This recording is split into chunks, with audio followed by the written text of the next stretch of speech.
This will surprise some viewers in the West. In Southeast Asia, folks often are not silent because they cannot speak. They are quiet because they have other things to do. When the choice is to fight online or sleep well for tomorrow's shift, tomorrow usually wins. If that jars you, good. Stay with me.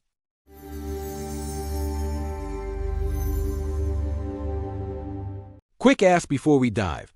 If this lens helps you see your own politics differently, like, subscribe, and tell me where you live in the comments.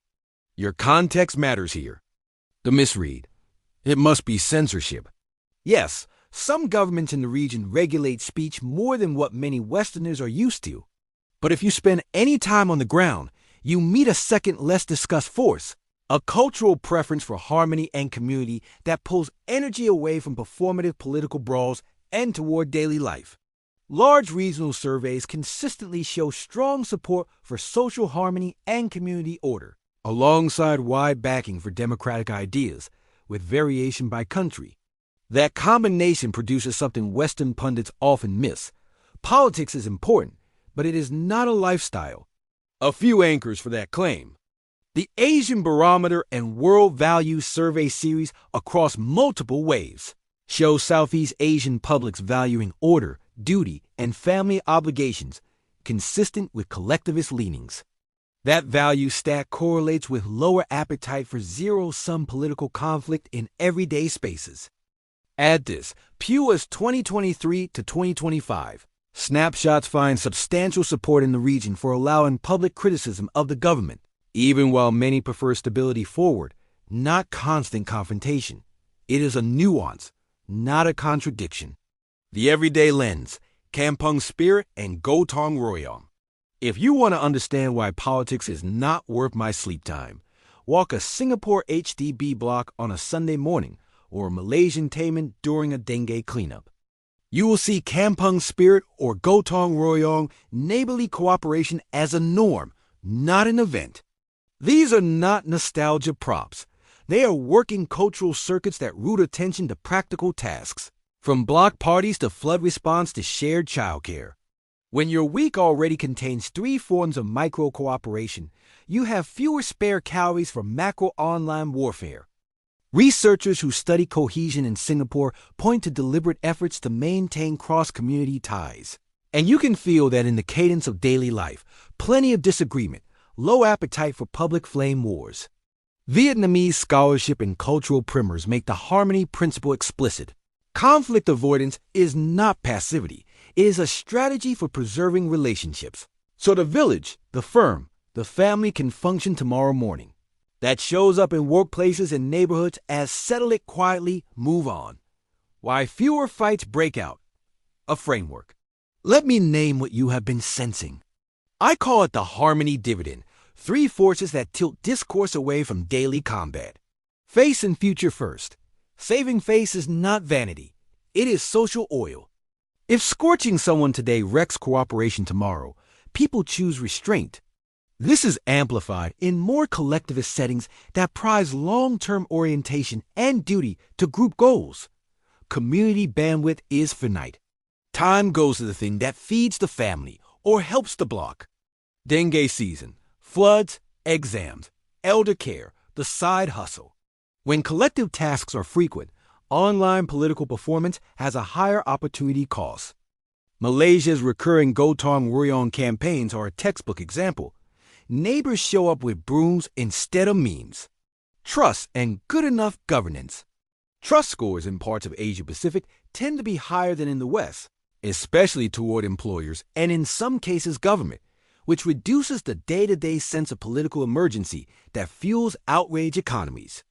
The Edelman series shows that pattern, even as trust shifts year to year. When you are not constantly convinced the system is collapsing, you do not doom scroll at 2 a.m. None of this means people are apolitical. It means the default setting is practical, not performative. But aren't people self-censoring? Plainly, there are red lines in some countries, and citizens know them. But that reality coexists with something else the data shows. Many adults in East and Southeast Asia tell pollsters that those who disagree with the government should be allowed to criticize publicly. It is not the caricature of uniform submission. The daily choice to disengage from fights is often pragmatic, not coerced. Singapore illustrates the nuance. Online arguments certainly exist, and younger Singaporeans engage digitally. But the same society invests heavily in social cohesion infrastructure at the estate level. The result is a civic rhythm where friction gets rooted into institutional channels or private resolution, not endless public brawls. What the West can learn. Let me offer 3 portable ideas, not prescriptions. Sleep test politics. If the conversation will cost you sleep you need for tomorrow's duties, skip it. See neighbors practice this intuitively.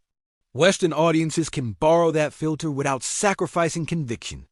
Ask, will this argument improve my block, my team, my family?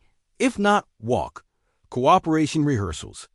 Western communities often do politics together, but not work together.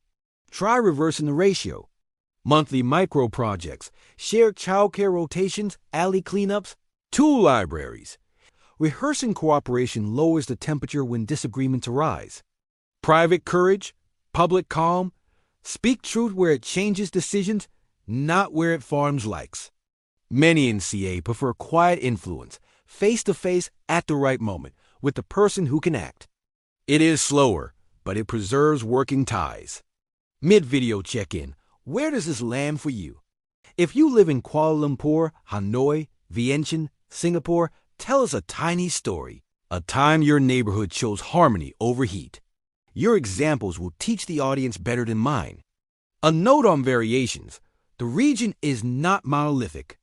Indonesia's and Malaysia's politics can get boisterous, and race-religion coalitions create sharp edges. Vietnam's political culture leans heavily on harmony in workplaces and communities. Singapore runs on high cohesion by design. The mix changes by city, class, and platform. But the through line holds. The social payoffs for everyday cooperation are high. The payoffs for daily combat are low. Parting thoughts. From far away, Western media often sees only censorship or apathy. Up close, you see something quieter and tougher. An insistence on living well with neighbors. It is not that politics does not matter. It is that life together matters more most days. So that's the contrast.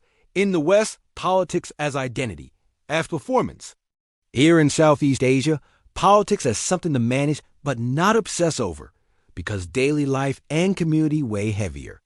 If you found this perspective useful, or if it challenged your assumptions, give this video a like, subscribe for the next episode, and please, drop your own story in the comments.